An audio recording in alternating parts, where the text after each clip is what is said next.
എന്താണ് ശരിക്കും പറഞ്ഞാൽ മമ്മൂക്കയുടെ ഒരു ക്യാരക്ടർ ഇൻട്രോയും അതിനുശേഷമുള്ള സംഭവങ്ങൾ കണ്ട് ശരിക്കും ഞെട്ടിത്തരിച്ചിരിക്കുകയാണ്. കാരണം ഇങ്ങനെ ഒരു ഇത്രയും ഇമേജുള്ള പീക്ക് ഇമേജുള്ള ഒരു സ്റ്റാറിനുള്ള ആ ഒരു ഇമേജ് പൊളിക്കാൻ അദ്ദേഹം എടുത്ത ധൈര്യം ഇതന്നെ സ്ക്രിപ്റ്റ് വായിക്കുമ്പോൾ തന്നെ എന്തിനാണ് ഈ റോള് തിരഞ്ഞെടുത്തതെന്ന് നമുക്ക് സ്ക്രീനിൽ കാണാനുണ്ട്.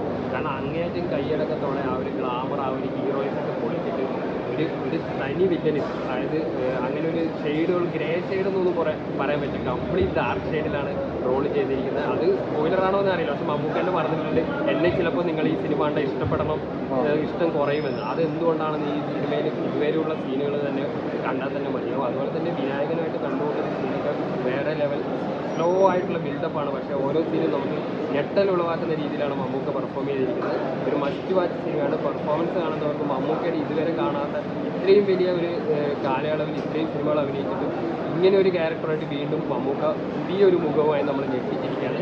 മസ്റ്റ് വാച്ച് മൂവിയാണ്.